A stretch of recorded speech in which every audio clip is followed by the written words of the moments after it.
Okay. Oh, here. This one. I'll take it. We'll take a selfie. Get in now.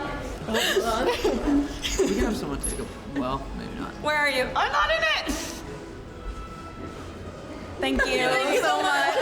Thanks. Sometimes when you're watching Find a Story, it just sort of feels like there's a way it's meant to go. Do you feel that way going into Saturday night? Like there's kind of a touch of destiny, like I'm meant to win the world title here, so I'm just going to go out and do it?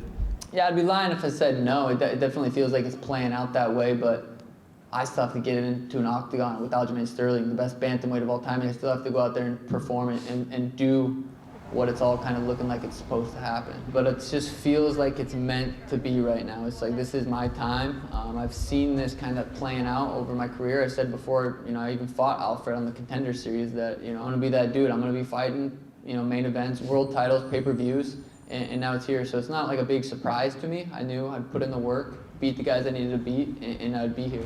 All right. Boom. Oh. Good job, thank you. Thank you.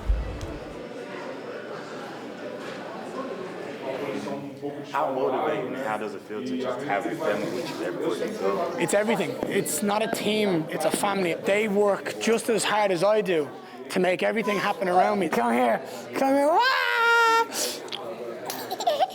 They should be here. They should see the success. They should see the hype. They should feel the power that all of this brings, so that when fight night comes and I do it, we're all on the same energy, the same wavelength, the same frequency of joy. Hey guys, have an interesting perception. And before you start your official interview, I have a question. What? If you ever got me in the girl pole situation, I would murder myself. Bro, no, you haven't seen it. Go ahead. Dude, I need to know, what was with all the luggage? I'm what? We've been traveling the world for 2 years. Yeah, we get rid of everything. Bro, I've been traveling I'm homeless. That's what we were trying to figure out. Yeah. I want you to talk to Joe. Yes, bro. What are your thoughts on Neo and maybe his respect for you and your abilities? I don't give a respects. I genuinely don't care what he thinks. Neil is game, but I'm a very, very, very new generation of fighter in the UFC. If you have fighter A, and fighter A goes to the same gym, fights the same people, and does the same things every single week, repeatedly for 10 years, where you have a fighter that has a base, but travels the world and has a thirst for knowledge to learn, there is no argument that the guy that travels and learns and has that thirst and gets those bits of knowledge will be the better fighter. You just have to have this thirst for knowledge to be the best, or else you're going to get swallowed up in this game. Oh man, I feel great. I mean, I know everyone's like, oh, it's a short notice fight. Are you gonna be ready? You're gonna do this, you're gonna do that. Like, I feel more prepared for the short notice fight than I have on some fights that had 12 weeks notice. I know what I prepare for in the gym. I know what I train for. So taking these short notice fights, fighting these young up-and-comers, undefeated guys, none of that stuff seems to faze me at all. I know what I'm capable of. I know I'm one of the best welterweights in the world. I have zero excuses going into this fight. I know what Ian Gary brings to the table, and I'm more than confident I'm going there and get it done. I left in New York. Wearable. Yeah. Let's go. Let's show Omar. No shirt. Just like you showed. Just like he did. Let's So you do it show today and him. tomorrow. Today and tomorrow. This is amazing, bro. This is gangster. No, but I'm not skinny like Omar. So. Okay. Definitely looking forward to the presser. Finally get to see this guy face to face. Make sure I smell good for Sean.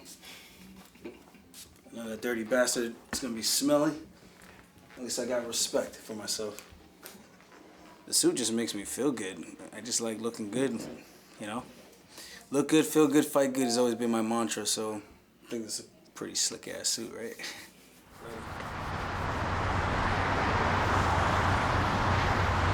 Good. I like the hair.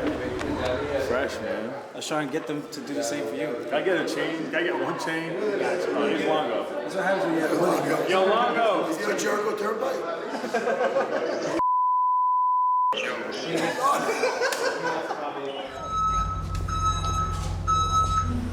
She loves you. Listen, timing is everything. Oh my God. She literally just rolled up on me out of nowhere. Oh. Thank you. Oh, I'm breathing. to the UFC 292 press conference in Boston, Massachusetts from the TD Garden, where the UFC is back for the first time in nearly 4 years. What's up, Boston? How are you today? Question for the champion, Weili. Jessica Andrade has said she believes Amanda Lemos is a harder hitter than yourself, and she says that maybe even Amanda could finish you, maybe even a knockout. So I'm curious, when you watch Amanda's skill set and game plan on tape, does she present any problems? 莱蒙斯他是挺厉害的，他很强壮，然后他也很精准。但是我觉得我这次比赛会像水一样，不管他出现任何角度，我都会把他包裹起来。Sábado eu vou beber essa água e não vai sobrar nenhuma gota. This is a question for Chris Weidman.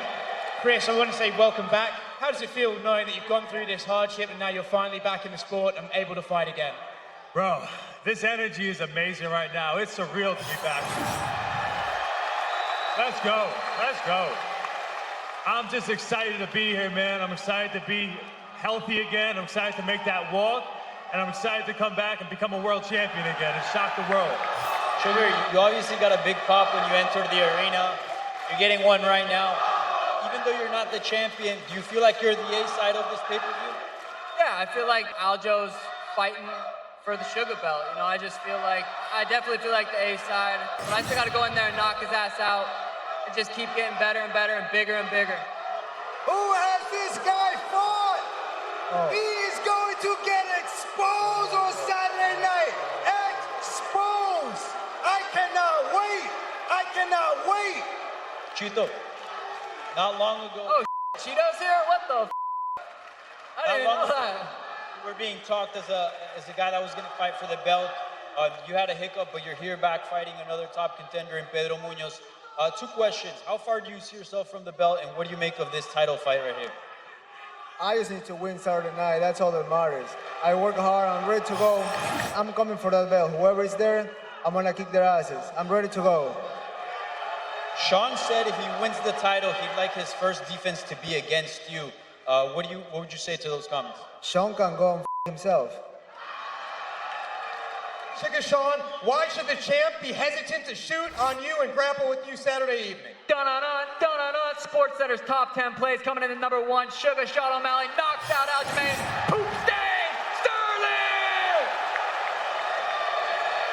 Ian, yesterday you said you're going to finish Neil with something at the 8-minute mark. What do you see in his style that makes you believe that? I'm a new generation of fighters coming up in this division. You see all the new youth in this division. There's me, there's Jack Della Maddalena, there's Shavkat, there's Kamzat. We're coming in here and we're going to make examples of people like Neil. And Neil is not going to be able to deal with my speed. Boston, I promise you, you're going to get a finish for the ages. I want every single one of you on your feet. And I'm going to show you that the Irish are back. Boston, I love you. Thanks. We're going to get these guys up here and square them off. We'll see you at the weigh-in.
Come